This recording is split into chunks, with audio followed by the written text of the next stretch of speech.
SP माधुरी सिंह का तबादला बिहार के एक छोटे से जिले सोनापुर में हुआ था। तेजतर्रार, ईमानदार और अपने काम से गहरी निष्ठा रखने वाली अफसर थीं वह। दिल्ली से आईपीएस की ट्रेनिंग पूरी कर आने के बाद यह उनकी दूसरी तैनाती थी। उम्र मात्र 29 साल, लेकिन रुतबा ऐसा कि पूरा थाना एकदम सतर्क हो जाता जब वह थाने का दौरा करती। उनके साथ उनके पति रवि भी सोनापुर आए।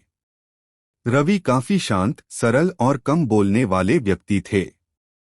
माधुरी ने हमेशा अपने करियर को प्राथमिकता दी थी और रवि ने कभी कोई शिकायत नहीं की थी। वह अक्सर कहते, तुम देश की सेवा कर रही हो, मेरे हिस्से का गौरव तो तुम्हारे कंधे पर है। भाग 2, अजनबी सच्चाई।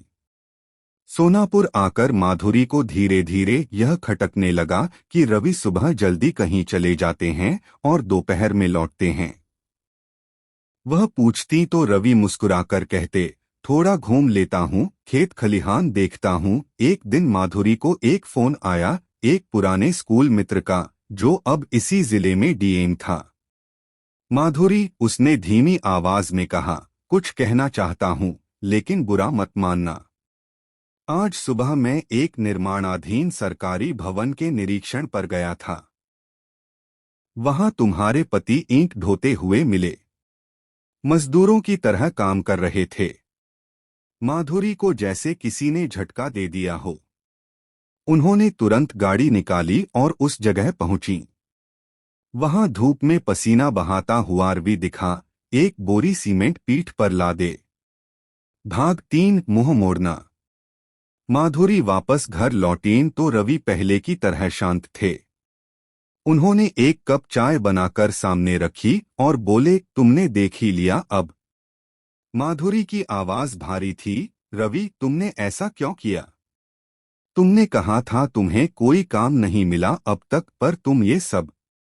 रवि ने हल्की मुस्कान दी, काम कोई भी छोटा नहीं होता माधुरी। तुमने हमेशा ऊंचाई की ओर देखा है, मैंने जमीन को नहीं छोड़ा। जब शादी हुई थी तब भी मैं एक मजदूर था।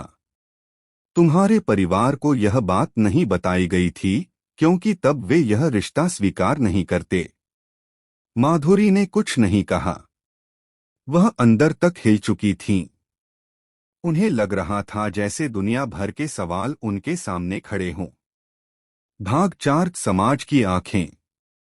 सोनापुर के गलियों में यह खबर जंगल की आग की तरह फैल गई, एसपी मैडम का पति मजदूर है। कुछ ने मजाक बनाया, कुछ ने चुपचाप सर हिलाया। प्रेस भी पीछे पड़ गई। क्या यह सोनापुर के गलियों में यह खबर जंगल की आग की तरह फैल गई, एसपी मैडम का पति मजदूर है। कुछ ने मजाक बनाया, कुछ ने चुपचाप सर हिलाया। प्रेस भी पीछे पड़ गई। क्या यह प्यार है या धोखा? माधुरी की छवि पर भी असर पड़ रहा था। एक दिन एक प्रेस कॉन्फ्रेंस बुलाई गई। सबको उम्मीद थी कि वह रवि से रिश्ता तोड़ने वाली हैं। लेकिन माधुरी मंच पर आईं और बोलना शुरू किया। मुझे गर्व है कि मेरे पति मजदूर हैं।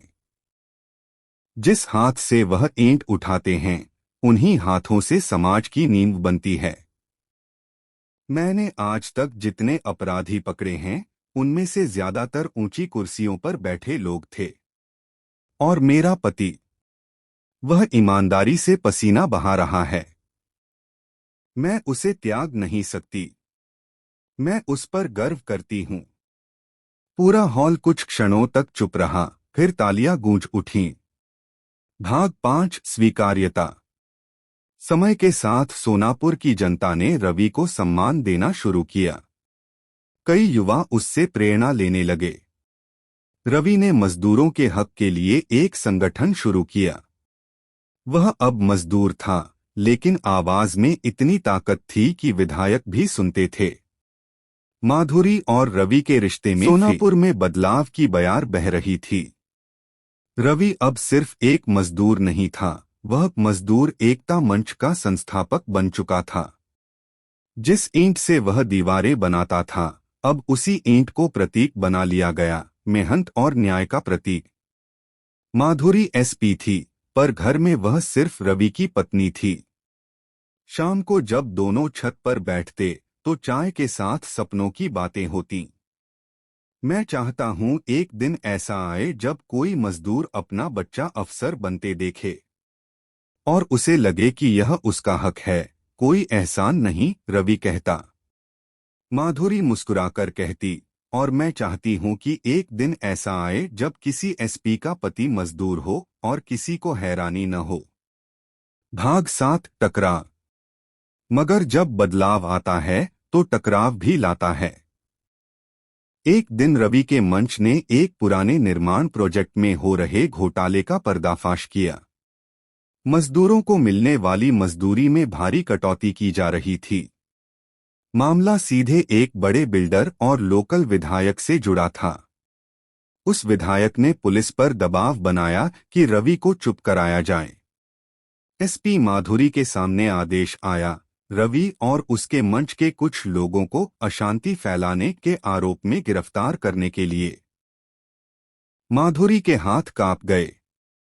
वह जानती थी कि यह राजनीति है, लेकिन सिस्टम का हिस्सा भी थीं। उसी रात रवि बोला, अगर मुझे जेल भी जाना पड़े तो जाऊंगा, पर इस लड़ाई से पीछे नहीं हटूंगा।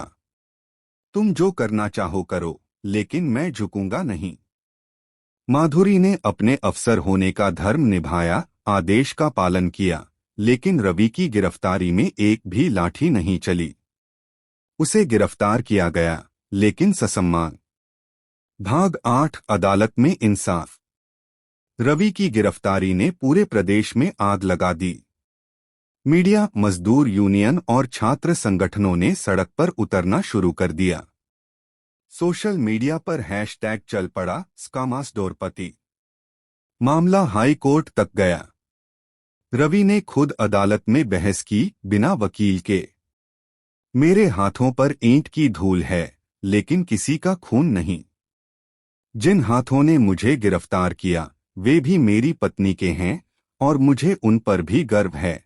जेल से बाहर आने पर रवि का स्वागत हजारों लोगों ने किया। वह अब एक प्रतीक बन चुका था, संघर्ष और स्वाभिमान का।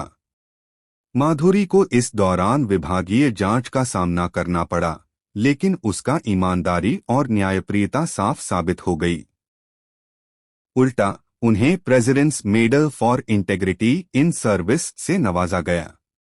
माधुरी और रवि ने मिलकर श्रम शक्ति विद्यालय की नींव रखी, जहां मजदूरों के बच्चों को मुफ्त शिक्षा, भोजन और डिजिटल प्रशिक्षण दिया जाता। स्कूल की दीवार पर लिखा था, जहां मेहनत शर्म नहीं, सम्मान है।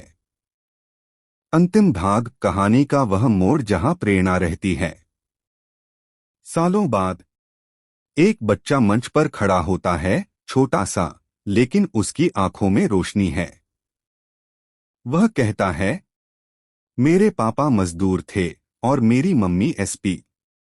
आज मैं आईएएस बन गया हूं, क्योंकि मैंने दोनों से सीखा, कानून की ताकत और ईमानदारी की मिट्टी। तालियां बजती हैं और पीछे दर्शक दीर्घा में बैठे दो चेहरे मुस्कराते हैं, रवि और माधुरी।